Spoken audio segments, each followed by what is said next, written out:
Hey everyone, welcome back to our channel. If you're new here, please subscribe. I'd really love that if you're returning. How you doing? Grab your coffee, maybe a seltzer, definitely a snack or two, and let's get into it. So I have a question for you.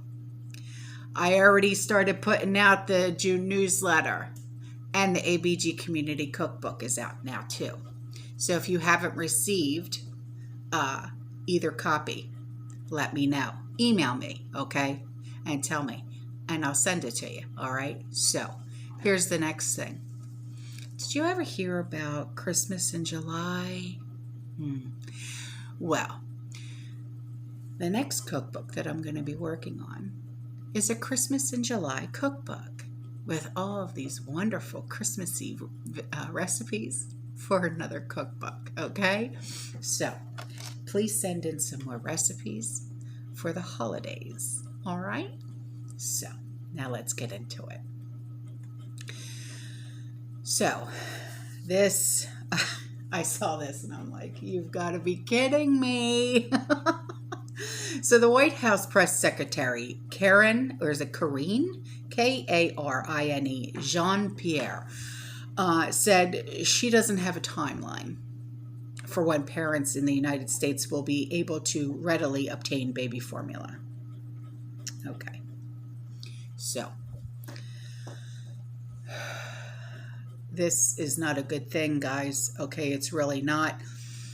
She said that the president understands the struggle of moms and dads and parents and caregivers and making sure that a child has a healthy way of eating. He understands? Does he? Does he even know who? Okay, I'll shut up. So a healthy formula, safe formula is our #1 priority, she says, which is why we have been very, very acutely aware of the process that we have initiated with the flyover and also the DPA. Really? Because that flyover was just reverted back to Germany because it wasn't in English. Yeah. And so Potato, who is currently in Japan after visiting South Korea, he invoked the DPA on May 18th to accelerate domestic production of baby formula in the face of a nationwide shortage. And a day later, the White House announced an operation titled Operation Flyover to transport the equivalent of up to 1.5 million 8-ounce bottles of Nestle baby formula from Switzerland to Indiana via commercial air cargo with contracts with the Pentagon. But Jean-Pierre says, I don't have a timeline for you. So, shame, shame, know your name. So, on to this. You know to always go to the description box below for links and whatnot of everything that gets discussed in videos, yes? So, there's going to be a link for a video in the description box below, okay? And a subscriber said, I started following him. You may want to listen. Amazon is selling off some of its warehouse, laying off people. Letting people go home early. Foreclosures are at an all-time high. The government stepped in to help owners. Now, the government has first claim on your property if you can't pay. Yeah, they do.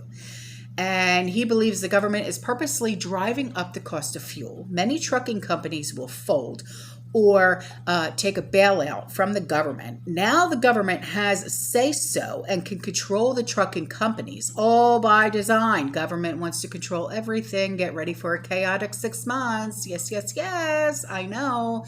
It's crazy pants, but it's the truth. Okay, so on to this. Over the past week, Democrats have blasted House Republicans for allegedly voting against a bill that would have addressed the baby formula shortage facing the nation. Okay, but a closer look at that bill in question quickly reveals that it is a little more than a slush fund for career bureaucrats who helped cause the formula shortage in the first place. Now, last Wednesday, the House had passed two bills, and these were intended to relieve the nationwide baby formula shortage. The first one was H.R. 7791 and the Access to Baby Formula Act of 2022, focused on cutting through bureaucratic red tape, hindering formula availability, and passing the House and the Senate with overwhelming bipartisan support. Okay, now the second one was H.R. 7790, the Infant Formula Supplemental Appropriations Act. And this bill was only 4 pages in length, and it doesn't contain any specifics now about how to actually address the shortages, but instead takes $28 million available to the FDA to be spent on salaries and expenses. So in other words, pay raises for unelected and unaccountable bureaucrats in Washington. Yippee! Because that's what they need, or more pay raises. Yeah, because that's more important than feeding our children, isn't it? God.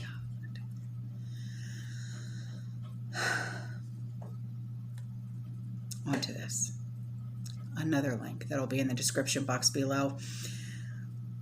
One that is about trying to keep the train derails quiet of the fertilizer ingredient. Okay. Also this, a retired policeman who was shot in the Buffalo grocery store was patenting, now listen to this, water-powered cars.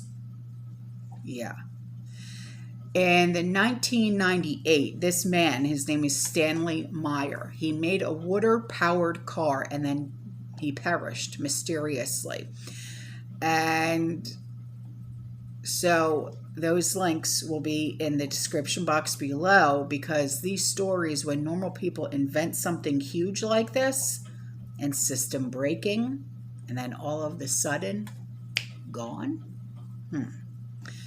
Okay, so on to this.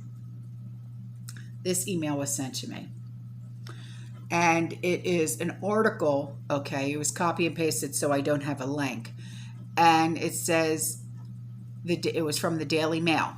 Police officers are now being told to go easy on shoplifters who steal to eat amid cost of living crises. What? So we're just supposed to go ahead, go, yeah. Let everybody else pay for it, go. And then in The Guardian, officers should use discretion over stealing to eat, says police watchdog. The new chief inspector of police says that crimes of poverty should be dealt with in the best way possible.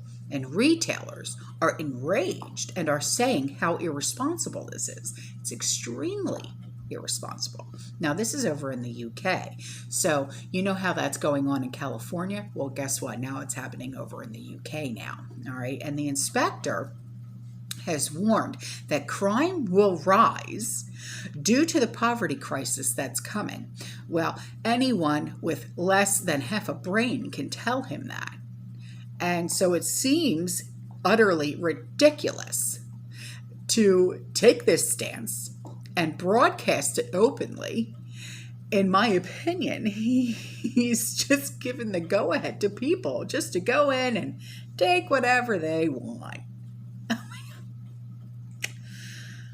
So this has just opened the floodgates, and now it gives me great concern, okay, about the food I'm growing and, you know, and food that you're going to be growing in your backyards.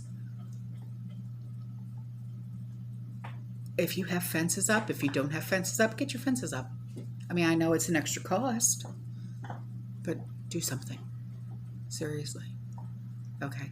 Protect your little gardens, because I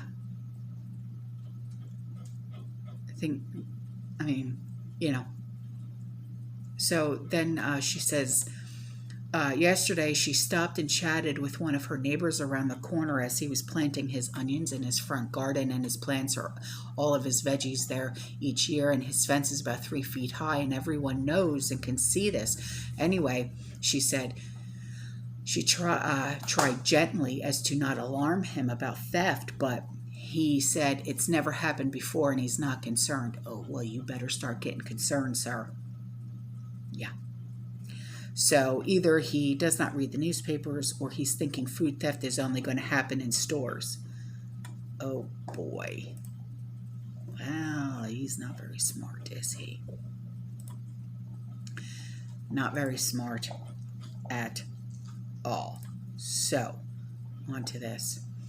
Here are some recent photos that were taken at Stater Brothers, and that's Stater, in Southern California.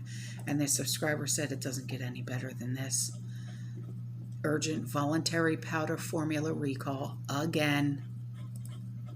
Thank you for bearing with us again. Baby formula limit to 5 per household. Jesus.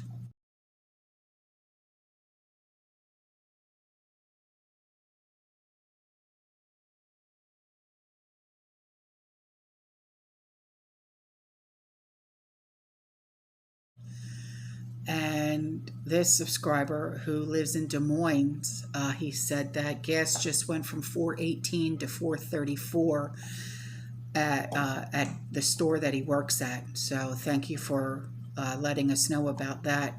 This is getting insane. So look at this. Excuse me. I'm going to put the pictures up for you. This comes from the White House, the briefing room. It says fact sheet. Data to sign historic executive order to advance effective, accountable policing and strengthen public safety. Safeguards the use of facial recognition technology and other sophisticated algorithmic tools. The EO, Stormy Bug, what you doing? The EO directs the National Academy of Sciences to conduct and publish a study of facial recognition technology, other biometric technologies, and predictive algorithms that assesses any privacy, civil rights, civil liberties, accuracy, or disparate impact concerns with their use. This study will then be used to make any necessary changes to federal law enforcement practices.